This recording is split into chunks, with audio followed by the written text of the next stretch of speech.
It's hard ice. Oh, it's in the. It's hard ice. It's in the cooler over there.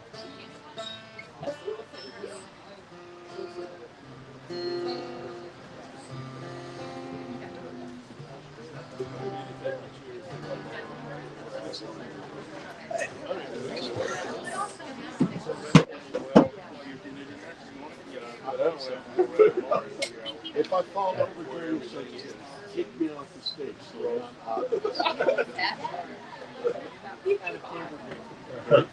well, I really don't care about that. There's nothing I can do that would really embarrass me. We all have that in common. That's true. All right, are you ready? Yeah. Let's kick it off.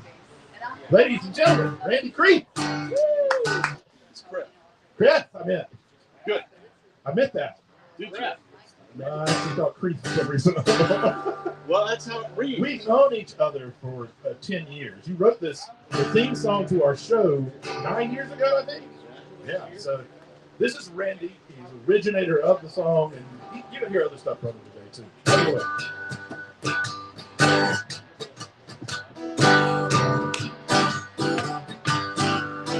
Moonshine Jesus, no pie in the sky. Moonshine Jesus, urban alright. Moonshine Jesus, surprising delight. Moonshine Jesus, won't you shine a light? One more, see if you can learn it. Moonshine Jesus, no pie in the sky. Moonshine Jesus, urban alright. Moonshine Jesus, a surprising delight. Moonshine Jesus, won't you shine a light? All right. Moonshine Jesus. Hello, everybody, and welcome to the Moonshine Jesus Show live at the Wild Goose. It's going to be a fun time because today we are going to be talking about Indiana Jones and the Dial of Destiny. One thing we always warn you about is that if you haven't seen it, we do spoil it for you. We want to talk about it all the way, so we're going to. We might spoil it more than one way. That's right. We might. Who knows? So yeah, all kinds of ways. Hey, we're brought to you by ProgressiveChristianity.org. My name is Caleb, and I am joined, as always, by my good buddy, Mark Sandlin. How you doing, Mark? It is good to be here. I always love being at the Goose. I always love doing a live podcast with you. We're sitting in the same room. This is only the third time this has happened in the 2 years now. That's right. Yeah. Every 6 months or so, I guess. Yeah, one way or another, we figure out how to get we together. figure out how to do it. Last time we were together in a bar in San Diego. So this is very different, and it's wonderful. But it's great to see you all like live and in person, and it's good to have some of you joining us online as well. Hey, Randy, I got to tell you something though. What's that? You know, so we always jam out to your song, right? And I didn't know this until like a month ago, but Mark, the broadcasting thing that we use, he can see me. And I didn't know that. And so, like, especially as the show goes on, I'm like, you know, drinking and I'm like dancing to the Moonshine Jesus Show. He didn't tell me for like a year and a half. Like, he can see me dancing. That's not nice. I know, it was so much fun. When we go live, there's a little graphic that comes up and your song plays. And Caleb can't see anything other than the graphic. Right. But I'm watching Caleb. Jesus, yeah, that's a lot of fun. And I finally broke in and told him how much of entertainment it was. And then he stopped dancing. Oh, man. It was disappointing. He's picking it up a little bit. A little bit more. It's kind of hard. I'll try today. Hey, you all have a drink. Many of you Those do. who were here Right? for the first, absolutely, for the first 20 of them. Yes. We're calling this, since we're doing Indiana Jones, Indy's Whip. What's the name of the cocktail? It has half vodka. Well, the mix is a vodka mix of half vodka, half whipped cream vodka. Indy's Whip, of course. It's half of a Modelo, and you have white cranberry strawberry juice. Oh, that white cranberry strawberry juice. It's delicious. And anyway, that is Indy's Whip. So I hope you're enjoying it. After you finish your Indy's Whip, there is a a cooler over there. It's got lots of other hard seltzers, hard teas, IPAs, more Modelo if you want a Modelo. So there's plenty over there. Yeah. Cheers to you all. Cheers, Cheers, everybody. everybody. And there's also swag over there. Like we said, please hold on getting the T-shirts. There'll be an opportunity to earn one of those at the last segment. And all the rest of it's free to take. Cool, cool. Hey, Randy, why don't you play some more? One of the cool things about working with Mark and Caleb, this is the first time I've gotten to work with you. Yeah. Now I've seen the show and I've seen you. Whatever it is I'm doing. But the fun thing about working with Mark is a door opens and then it opens more. And then it opens a little bit more. And before you know it, you can't even see the door in the distance. You're just so far past the door. Well, this is one of those songs that kept growing. It's Moonshine Jesus, but you get to hear A little snippet. There's a bug that's digging your music. Yeah. Digging the tunes right there. Right? Cool. All right. You get to hear the entire song. I don't know that it's ever. Not ever done on the show. Yep. It's never been First done on the time. show. First time for you. The full Moonshine Jesus I Show. sent you. You sent me a copy of it shortly after. And it's I don't lived on my think- computer ever since. I don't think I've played it live. Wow. So, It's a and I first fell down number of just before the show before this, on my back, rolled over backwards. So if I fall off the stage, y'all just move me over, make me comfortable, help me get there safe, and I'll go to sleep, and Mark and Caleb will carry on. Moonshine Jesus, fly in the sky. Moonshine Jesus, urban alright. Moonshine Jesus, such surprising delight. Moonshine Jesus, won't you shine alive? Good old boys telling terrible lies. Bigots and haters and religious disguise. I'm ready to fight and a spy. White lightning set inside. Looks alright. Moonshine Jesus, fly in the sky. Moonshine Jesus, urban alright. Moonshine Jesus, a surprising delight. Moonshine Jesus, won't you shine alive? It's good when I hear you sing along. It's easy to judge, rail and shout. Easy to think you got it all figured out. It's easy to think there's only one right way. But listen closer and you hear me say, help me. Moonshine Jesus, high in the sky. Moonshine Jesus, urban alright. Moonshine Jesus, a surprising delight. Moonshine Jesus, won't you shine alive? Gun-toting fearmongers, they don't know what hope looks like, what great shows. Sound and determined to have it their way. But Moonshine Jesus is here to stay. Moonshine Jesus, high in the sky. Moonshine Jesus, urban alright. Moonshine Jesus, a surprising delight. Moonshine Jesus, won't you shine? Moonshine Jesus, high in the sky. Moonshine Jesus, urban alright. Moonshine Jesus, surprising delight. Moonshine Jesus, won't you shine alive?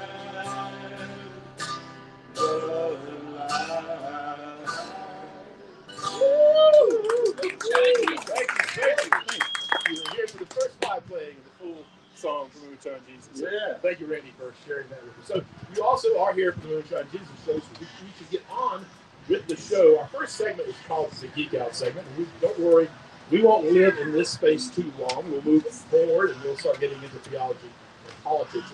But we do want to dig in a little bit. So for those who haven't seen Indiana Jones and the Dial of Destiny, I am going to share just a quick synopsis of it.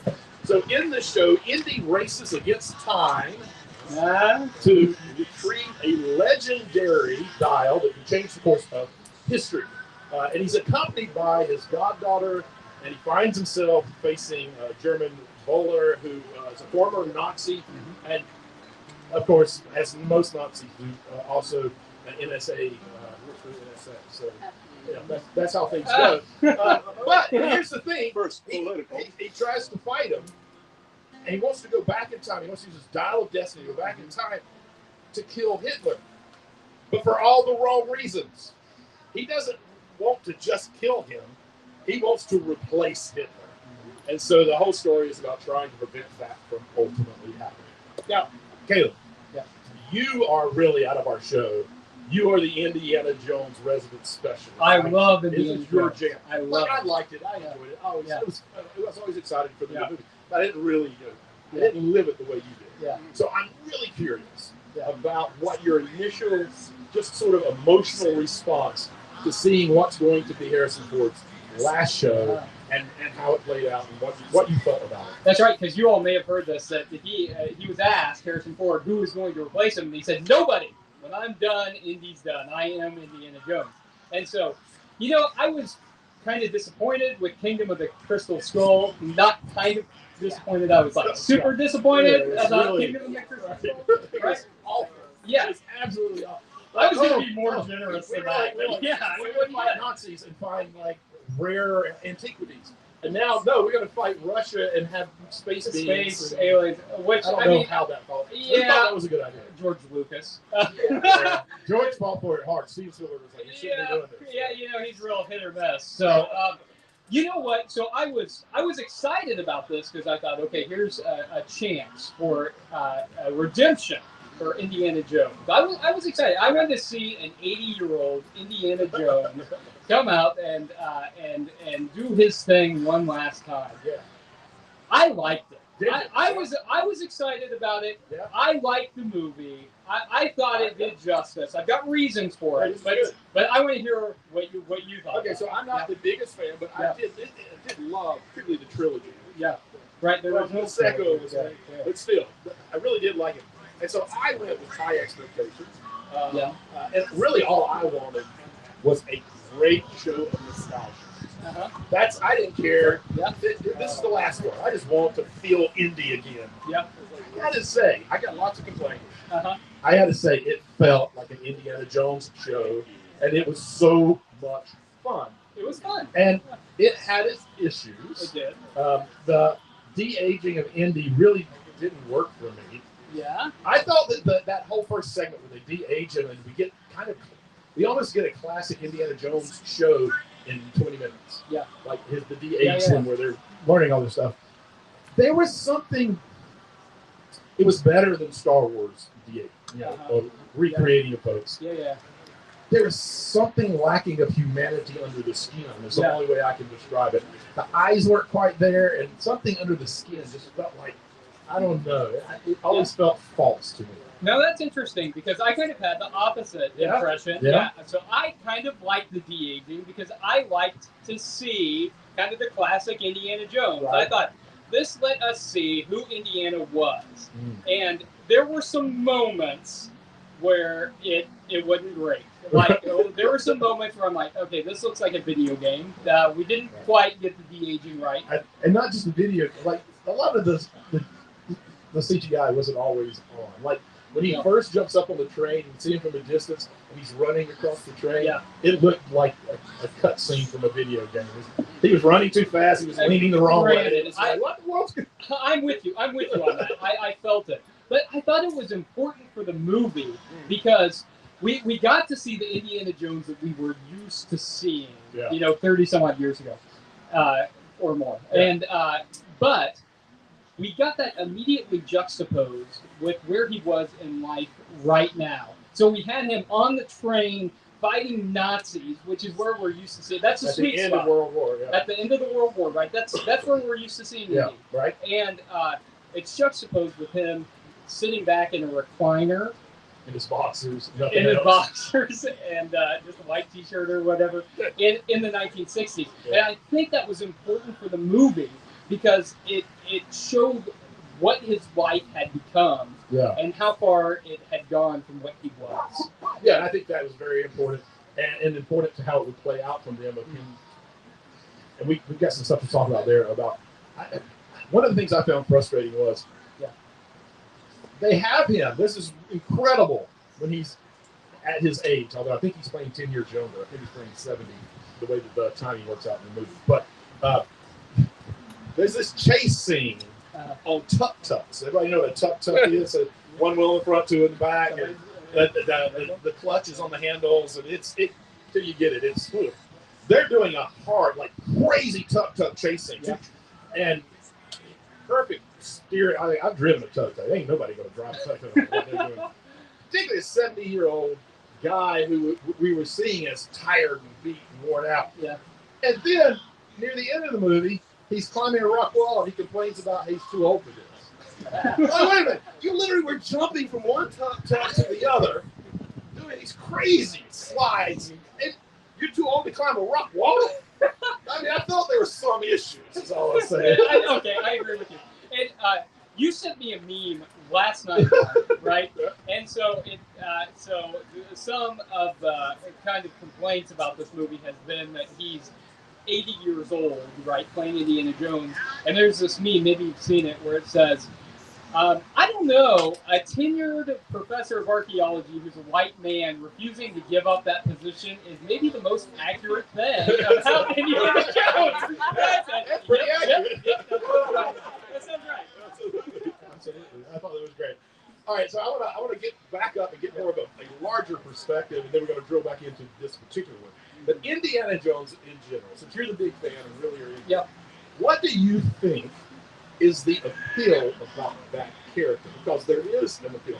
Even as they tried to bring in a son in one of the earlier movies, he couldn't pull off that Indy swagger and all of that. What is it about Indy that we love?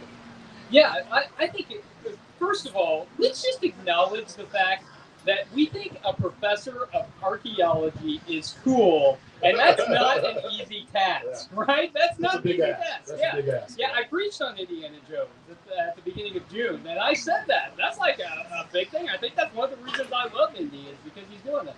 I think a large part of it is Harrison Ford, and so I mentioned earlier that he said he didn't think anyone else should play.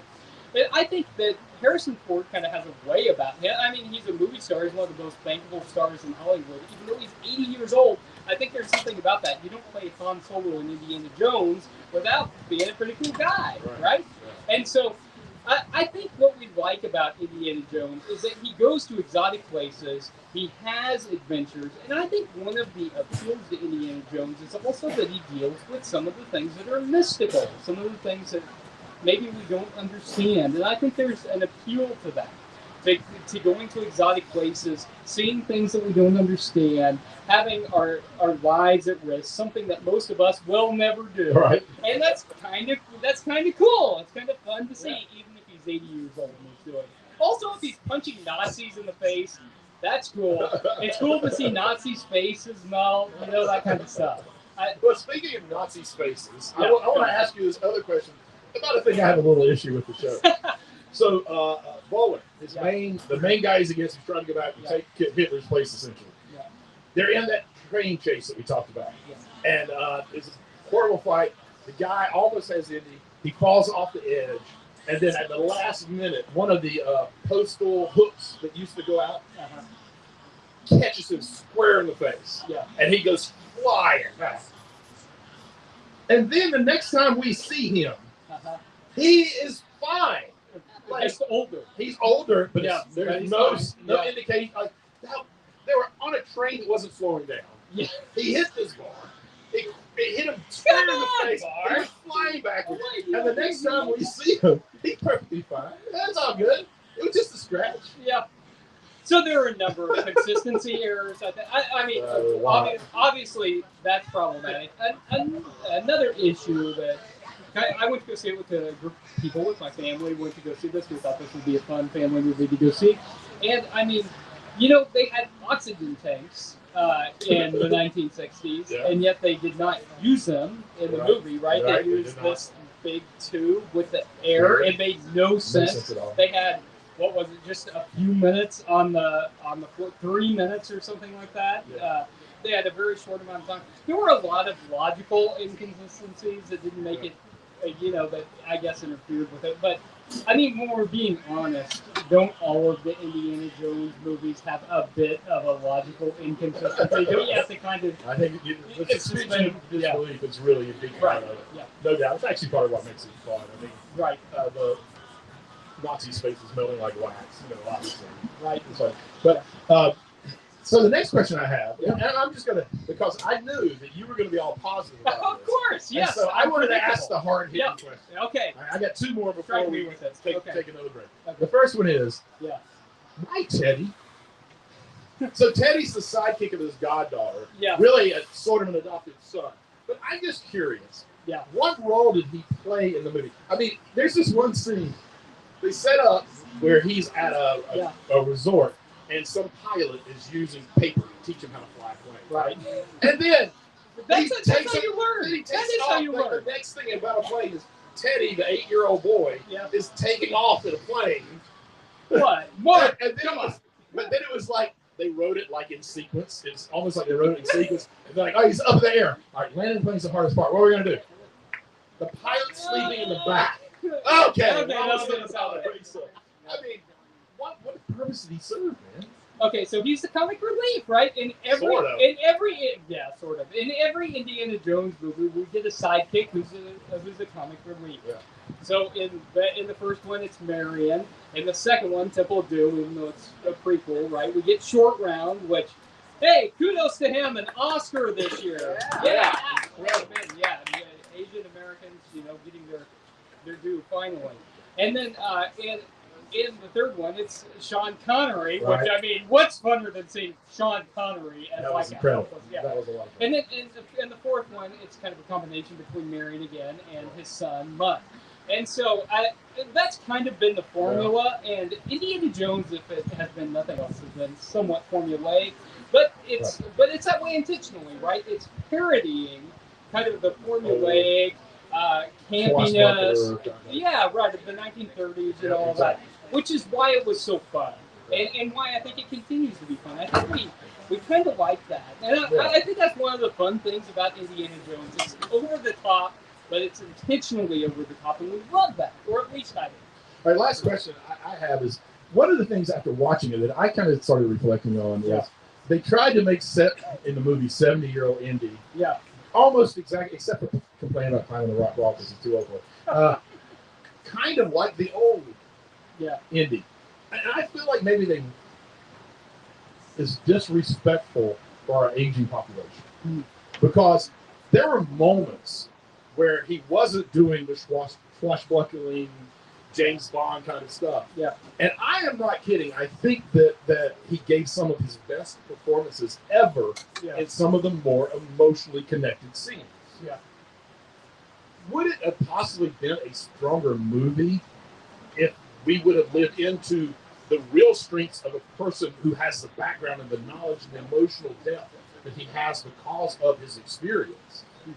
Would that maybe have made it a more realistic and something we could really dig into and appreciate more if we got a little more of that? It would have been a stronger character. It would have been a worse Indiana Jones movie. And so I think what makes it a good Indiana Jones movie is that he is Indiana Jones, no matter what age he is. And I think that would have certainly been like, yeah, that's a more realistic character. But I think it was a good Indiana Jones movie for what we got. Like I said, from the purest nostalgia perspective, I love it. I thought that was. I came out feeling like I just watched another movie. I got my last indie movie. So we could go on, and we really would.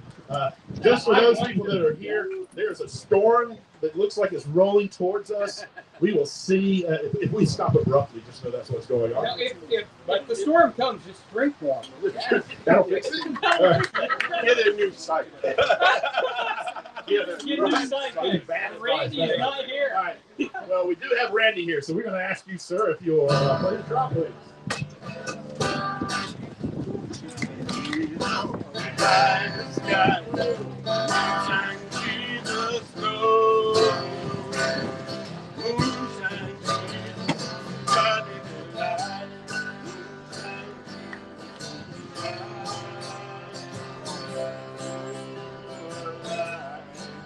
There's a big storm coming in my relief. Don't worry now.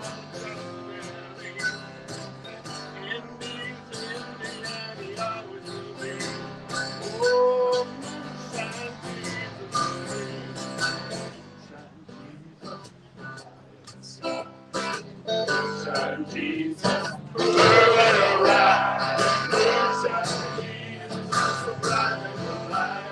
Moonshine Jesus, shine. Thank you.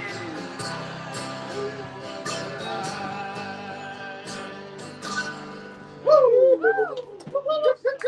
You know, Randy, I gotta tell you, my 7-year-old also goes around singing Moonshine Jesus. It's a family song. Yeah. When we first started running that song on, we were a little more PG in the early years of the Moonshine Jesus Show. No. We were a little more. I can't say that we really are anymore. But I am not joking, Randy. I hope I've shared this with you before. The number of folks who would tell me that they listened to the Moonshine Jesus Show on their ride to pick their kids up from school and they're coming home, and said their kids would make them stay in the car to hear the last Moonshine Jesus song. I'm a driver. It really did happen. It really did. Oh, cool. But Hey, okay, so this is the Theo Politico segment. So we want to talk about theology and politics, but we recognize, even though there's a storm coming, that it's rare that Randy is with us. And so he's going to play another short song for us while he's here. An original, okay? Original and different. And it has nothing to do with Indiana Jones. It has everything to do with sex. And, hey, seems like it's made perfect for this show. no. Take those off.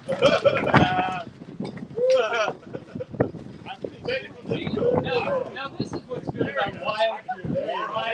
We've got good people. Yeah. Is that it? That's it. Perfect. Thank you. Oh, That's so cool. Thank you. I haven't seen him.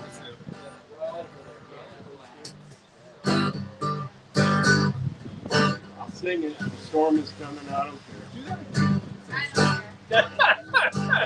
Who knew that was coming?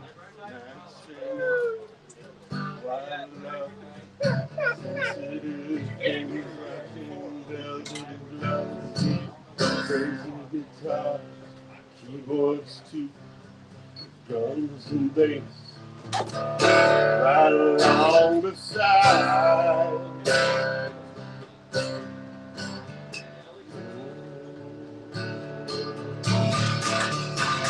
Hear the perfect from the halls of rock. Got two ballads in stop. Heart bounding like a wild horse running in the midnight of the moon. It's turning home. Two people holding the music.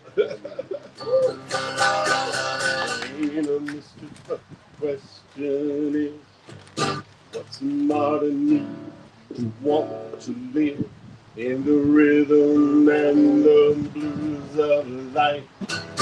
Click to the broken whiskey band, smoking line.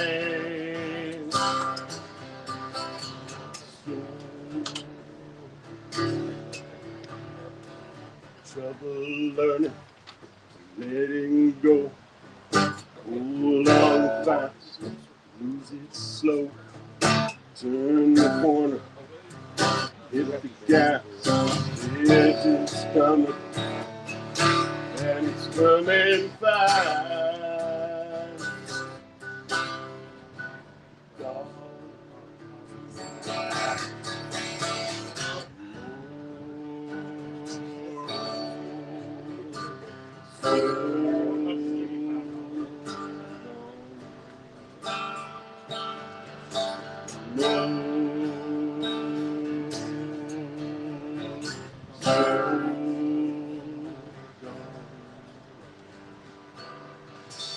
Randy Frith, everyone!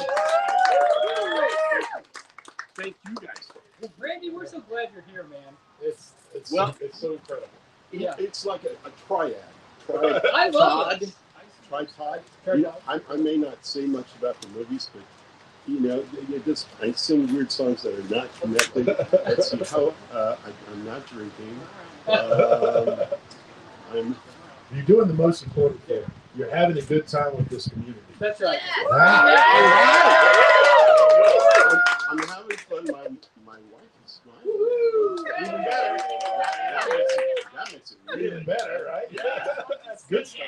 By the way, one point about Indiana Jones. Tell me. Yeah. He is not critical to any of the movies.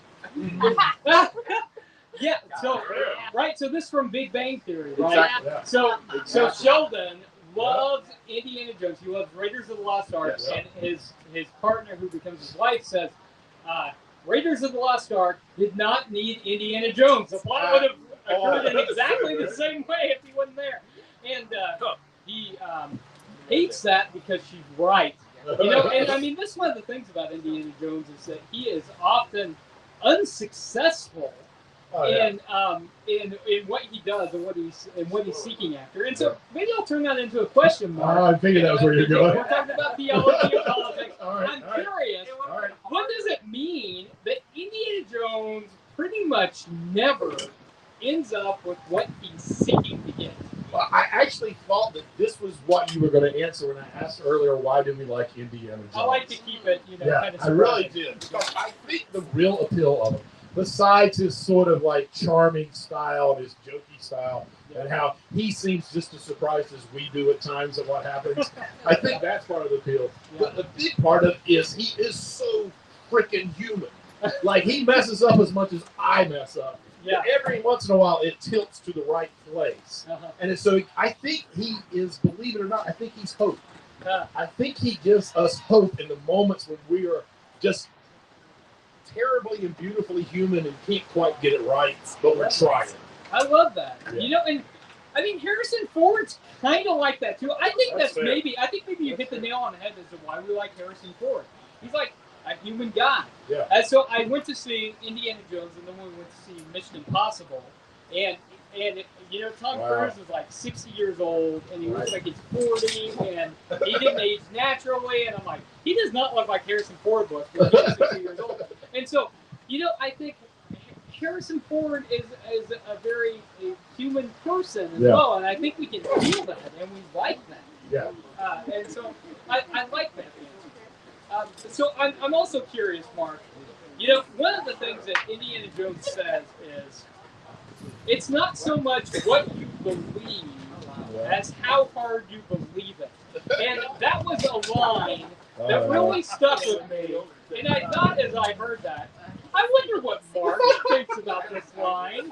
I'm going to ask him about it. You knew that I was cringing. I did. At I that could line. feel you. We weren't watching it together. We were watching it across the country, but I could feel you. Feel me just, We know each other well enough. I knew. shit. Don't do it. Like, oh, I think someone's upset with me. No, I think that's one of the. I think that's one of the worst lines.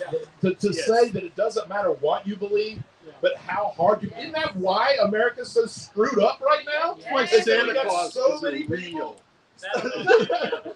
There's lots of other reasons, but a lot of them are connected to that. There's people who've decided it doesn't matter what I believe, as long as I just believe it hard, and put those blinders on. Exactly like you're saying, Tommy.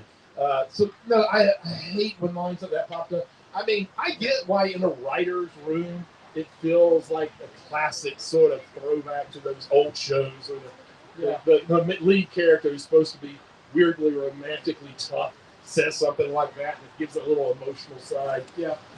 It's just crap. It's not good. It's bad theology. Agreed. That's exactly what I thought. I figured you liked it. No, I love every part of Indiana Jones, even the terrible one. No, it's bad, right? Because that is the problem with American churches in particular. Absolutely. That we find people who say, I just need to believe hard enough, and if I believe hard enough, that's all I need.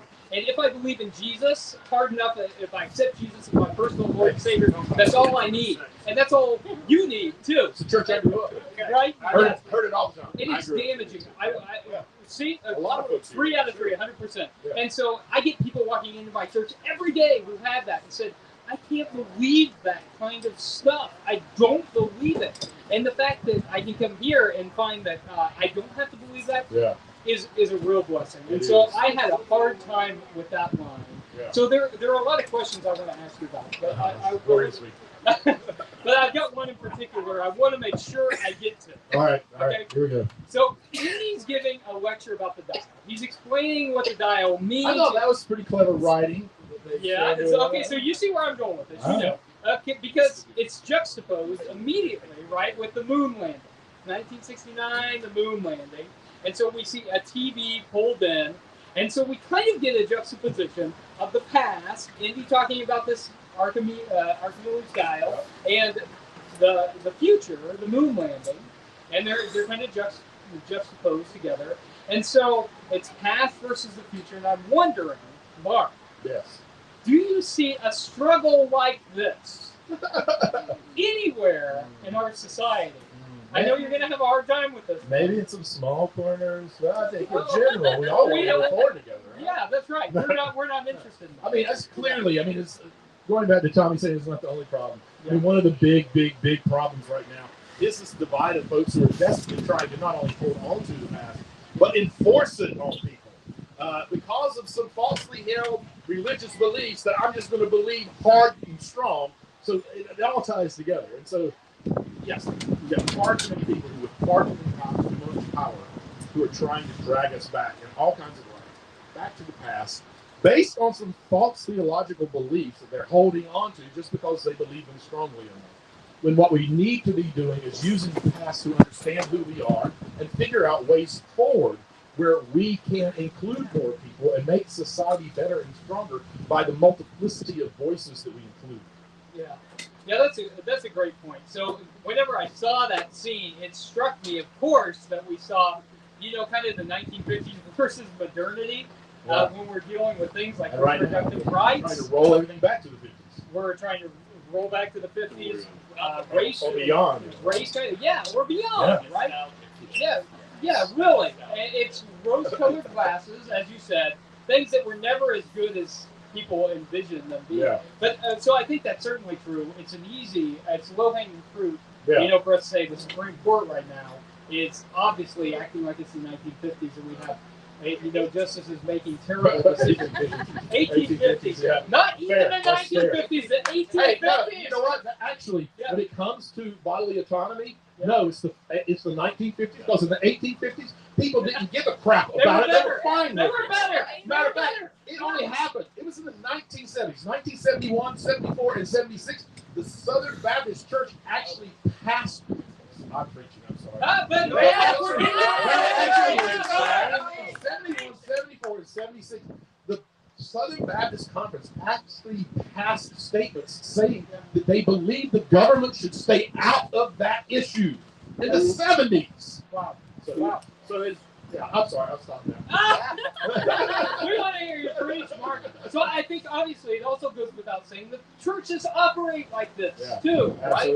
That churches that ought to be practicing the teachings of Jesus, right? That ought to be moving forward in terms of radical inclusivity and all of these things, are acting like it's the 1950s. And Mark, I had folks who were preaching to me once about how they had hoped that the church would one day be burgeoning with people on Sunday mornings, like it was the 1950s. And I told them that church that they loved was not a church that I had ever known.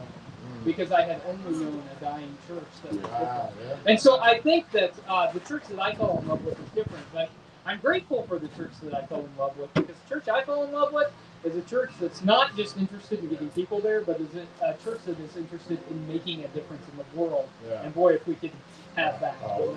So well. Yeah. I hear you loud and clear. Okay, so I've got a ton of other questions that I want to ask you, but Randy's here. Hey, Randy's here. Randy's here. There's a storm coming, and Randy. Yeah, you got more music. No. Well, I'm gonna make up one. You're gonna make up? Yeah. Oh. I'm gonna write a song about what's going on right now. So don't worry about the music. In the moment. They live in my. They're on the spot. They're trying to reach it cold, but it comes out hot. In the 1850s, 1950s, and 2023, Jesus, moonshine, made my life better for me. Oh, I can hear like they all right. That's right, we are. Some moonshine will take me through the night. And the storm keeps coming. I don't give a shit. I'd rather nothing get wet or lightning hit, but don't give a shit. Moonshine Jesus, Moonshine Jesus, burning around. Moonshine Jesus, just a guiding the light. Moonshine Jesus, won't you shine? Moonshine Jesus, Moonshine Jesus, burning around. Moonshine Jesus, just a guiding the light. Moonshine Jesus, won't you shine?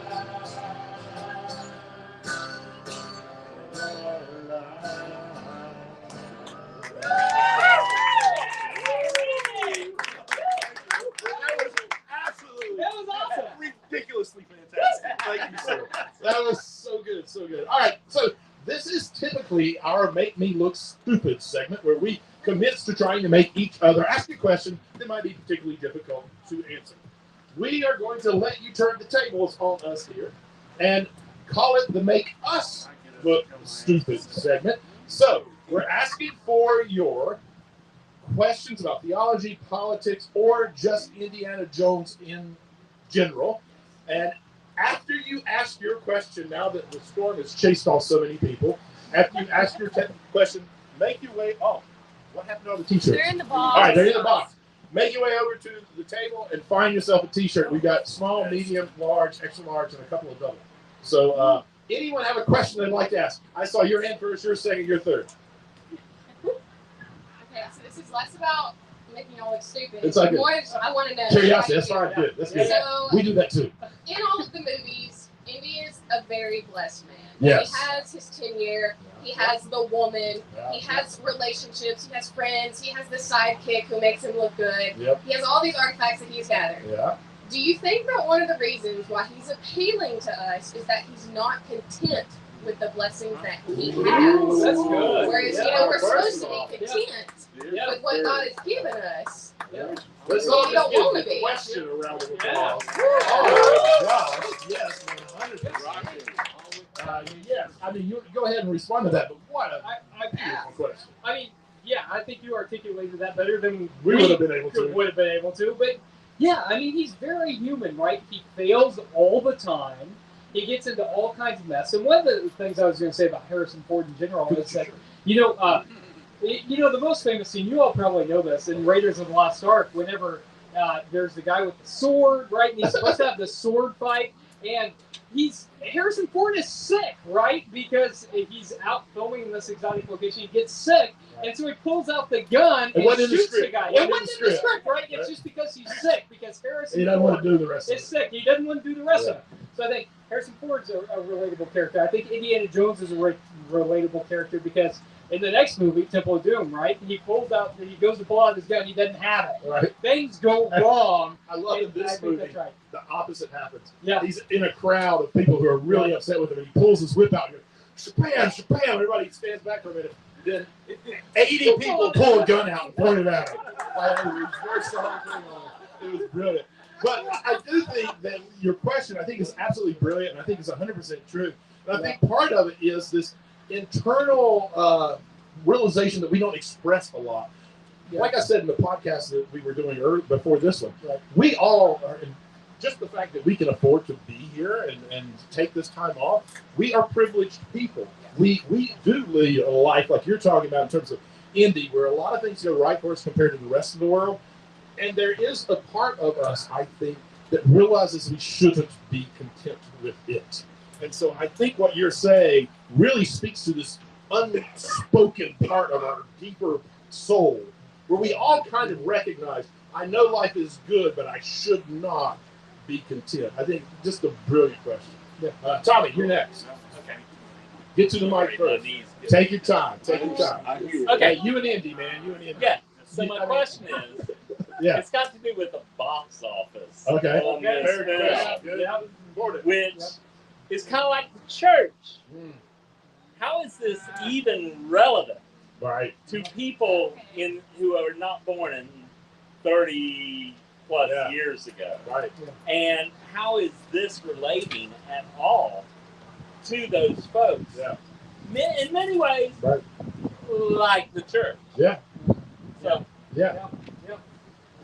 I'll get get your t-shirt, please. Get your t-shirt. So, I mean, I think that's actually part of the box office.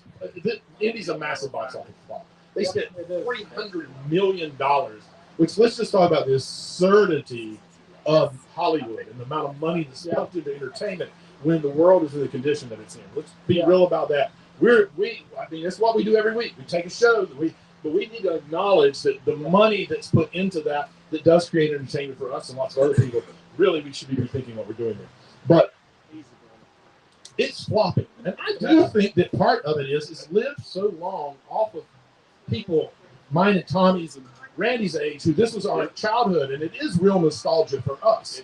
But it's not so much for any other folks. And we're starting to see, I mean, Hollywood's been riding on the coattails of the 80s and early 90s for dozens of years, I mean, a couple of decades, frankly, where they're just playing up on all this stuff. And we're starting to see it's not working, which I also think, this is a good thing, that it means that the younger generations are different than us.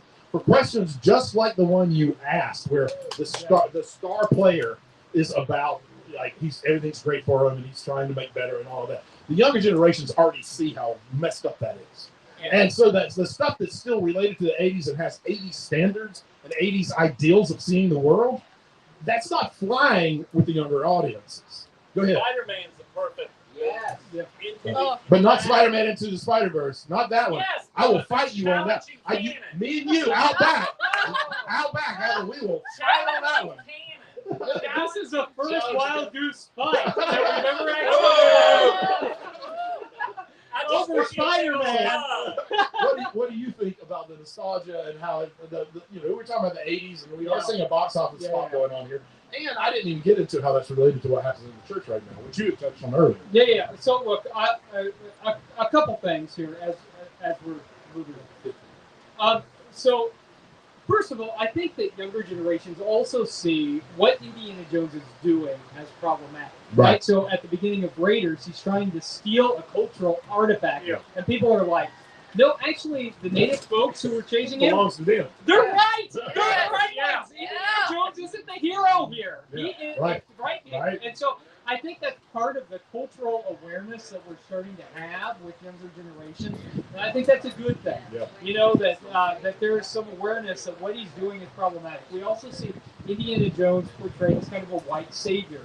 And we're having an awakening that's problematic. Yeah. And so I think, in the church, certainly we're seeing all kinds of problems with the nostalgia of the past, and recognizing that what we have done is not working and will not work for future generations.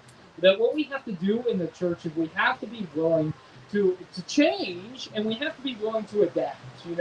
That I heard you all in the last one talking about, say, committee structures. Or things like that. I mean, things as simple as like ways that churches are organized. The things as complex as our theology and the ways that we have accepted the theology that has been handed down to us, in ways we have to be willing to challenge that. Absolutely. We got one here, and then you'll be the last. You got one too? You'll be the last one. We got enough time to do that? Yeah. Okay, we got enough time. 10 minutes left. So we'll try to give short answers and get as many in as we can. All right, this is a quick indie theology question. All right, so, excellent. Temple of Doom. There were 5 stones he was after. Okay. What were the names of the stones? They were the Shankara stones. Right? And the deity that was being worshipped. Kali. But see, here's the problem. Here's the problem. But he's not going to teach on it too. So, because this is problematic. So I did have you all read Barbara Brown Taylor's Holy Envy? So so during Lent I talked about Holy Envy, and we talked about Hinduism, right? And then I preached about Indiana Jones at the beginning of June, and I said, you all now know why this is problematic, right? Because Kali is portrayed in a very negative light. Yep. We have a very negative portrayal of Hinduism. Yep. And I think there are, I think that Temple of Doom is extremely problematic. I think that Kingdom of the Crystal Skull is extremely problematic too. And one of the reasons that both of these two are the most problematic, I would say, is because they're othering other religious traditions, and they're inventing the sacred artifacts that people are searching after. And so I think we see people othered, and we see people made to seem like their religious beliefs are crazy, actually, and they're not. No. And it's not a fair portrayal of those. Yeah, absolutely. Yeah, agreed. You're up next.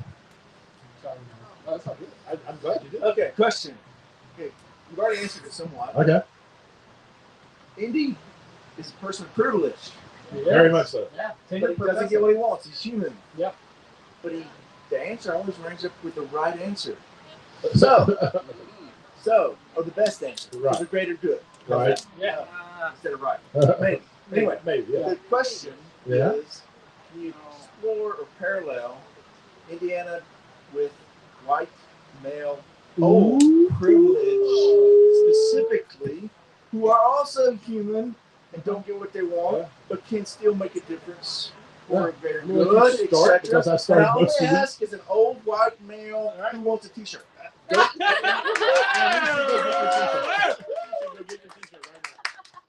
Don't forget it. Don't forget the T-shirt. Right. So I think, I mean, we all have to use the areas of privilege that we're given, I think, and It's how you use them that makes makes a difference. right. Are That's you right. abusing people with it, or are you raising Yes. voices? Are you recognizing what you have, Yeah. and then standing alongside of someone and saying, "Can any of this stuff I have help you? Like, That's is right. there something there that might That's work for right. you? Let me know. You tell me what can be done." And I mean, I think we need to own this, Mark, because Oh, yeah. you and I co-direct ProgressiveChristianity.org together. And when we started, it was an all-white It was board, all white board, almost all male. almost all male, and we've made intentional efforts to diversify and go through DEI training, make sure that we're making sure that the future of the progressive Christian movement Yes. does not look like what the past has looked Absolutely. like, which is older, white, and male. Yep. And I think progressive Christianity as a whole, Wild Goose, all Yep. of this, I think we need to own the fact that it has been white older men who've been driving the conversation. And I think part of that means exerting our privilege to raise voices Absolutely. that have been marginalized. And I think that's one of the things we're trying. We're to trying do. our best. And we're doing an okay job at it. We can do better, but we'll keep trying to do Right. that. But Right. I'd like to see more organizations working very diligently towards that. Right. Okay, we got 2 more questions. We're going to try to give shorter answers because we're almost out We've of time. got 8 minutes, right? My thought is that perhaps Indiana Jones' problem is that he doesn't know the wisdom saying of Roy Kent.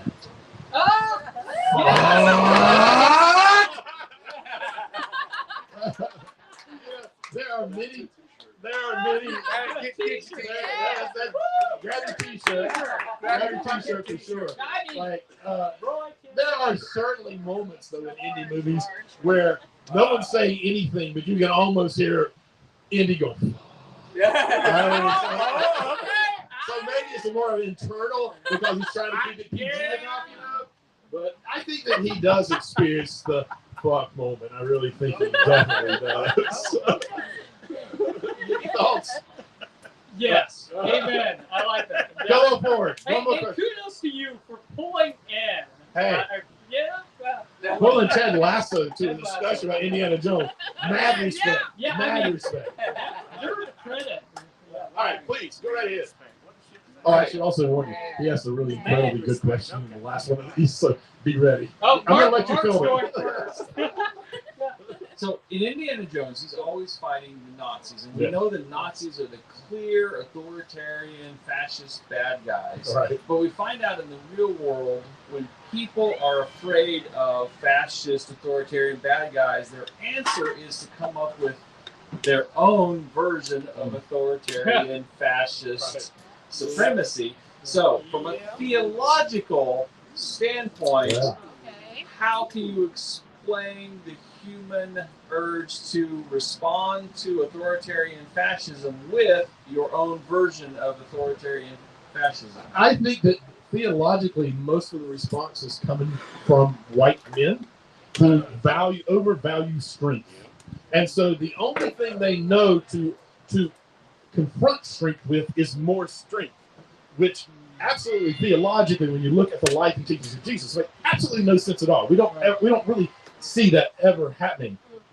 And so I think that that's what it is. It is an unreflective kind of dealing with our reptilian brains of the only response to force is force. And there's nothing good that's going to come of it at all. In my opinion. I mean, I'm sure you can stretch that and give a little more insight. Yeah, I think that's 100% right. I think the other thing is I don't think that most Christians have a really full understanding of what we mean when we're talking about the reign of God, the kingdom of God, the kingdom of God on earth. Yeah. I think that most Christians miss the whole thing about Jesus' radical vision for the future, where we are creating a world where there is justice and there is peace that permeates the land. And that's what it's all about. Yeah. It's not about belief in Jesus, right? It is about creating a different kind of world.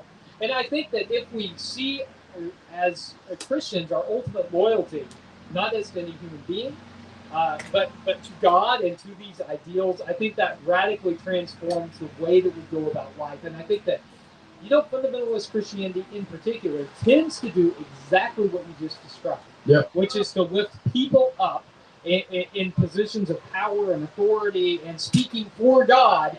And as progressive Christians, that is the opposite of what we are about. Great. All right.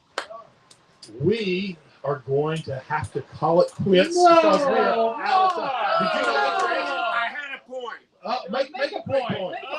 My favorite Indiana Jones quote is, "You have chosen poorly." In the last he chose the Grail that is about poverty and so maybe Indy does not change the scope of what goes on, but it all in the end is about what choices he has to make. And maybe that's right. I would say that that's the perfect note to go out on, but these are the notes that I would The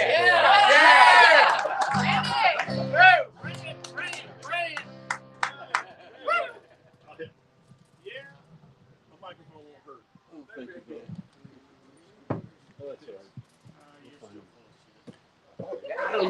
I don't know whether to do this song, so I'm not going to do it. Doesn't feel right. Good call. We sat under a tent, and the wind blew, and it made us all wonder, what would Andy do? Mark and Caleb had some answers, and Ashes and Arrows had some questions. We all learned a little more about what we didn't know. but we know Moonshine Jesus. Moonshine Jesus. Moonshine Jesus. No pie in the sky. Moonshine Jesus. No purple, no ride. Moonshine Jesus. Some surprise in your life. Moonshine Jesus. Don't you shine. Yeah. Moonshine Jesus. No pie in the sky. Hey. Moonshine Jesus. Surprise in your life. Moonshine Jesus. Some surprise in your life. Moonshine Jesus. Don't you shine. Won't you shine your light?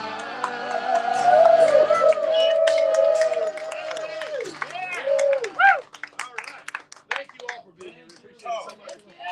Hey, go out, look for us, listen to us on all the podcast stations. Wherever you get your podcast, you can find us. Grab some swag. And If you grab some swag, and if you need a walking drink, there's plenty of Wait, it. Mark, Anybody? I know we're done, but I've got to ask you a question that I didn't get to. Okay. So I know we're done. So go. Yeah. It's fun. He's just having fun. I'm just having fun. I want to know your definitive ranking of Indiana Jones movies. 1, 3, 2. No.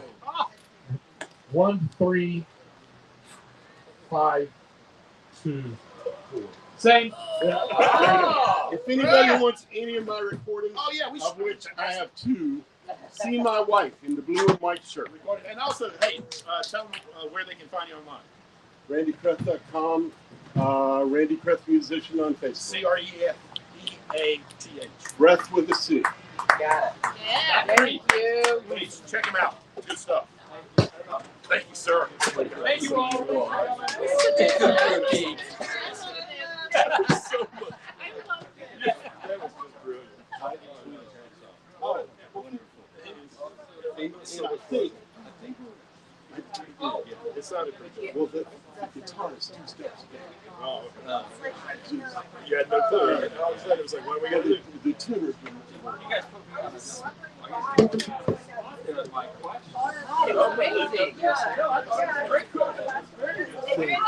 Absolutely. Always. I so much appreciate it. Always. And make sure to meet my wife Yeah. in the blue and white. Uh-huh. She is Reverend Doctor, Professor at STVU, which is in Richmond, historically black seminary. She is. I'm at Duke Div right now. Go talk to her. Okay. Because she is constantly. I'm sorry. I No, crumbled no. up the first 2 and just like. No, you try. But seriously, talk to her because she's constantly advising students. Her sister went to Duke and is now Reverend Doctor as well. But Wow. she would love to speak. I would love to speak with her. Go talk to her. Wow. Seriously. This is Caleb's a new co-host, and so we've only been doing it for 2 years. So we've not needed to go like good people do these. Yes, you got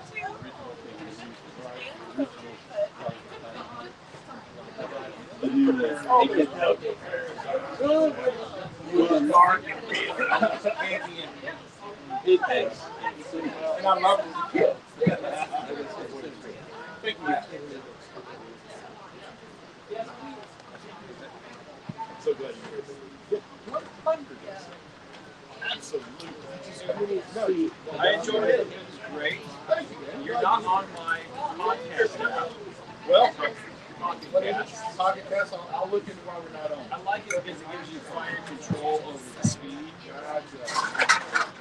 But just last year, Goose, I was walking by and I was kind of tired. It was hot. And you had beverages, and so I sat down. Like, oh, this is pretty good. I'm enjoying it. So I guess I'll stick around. And I came back. Pocket cast. Yeah, that's what I use. I'll look at seeing if I can get us over. And I just checked that you're not on. Yeah, if you told me Pocket Cast, It gives me something about like Alyssa Childers talking against the bear. Which I get early. Right. You said, man, thanks for being here. You know Garrett. He says, keep going. No commercial. But I'm going to talk about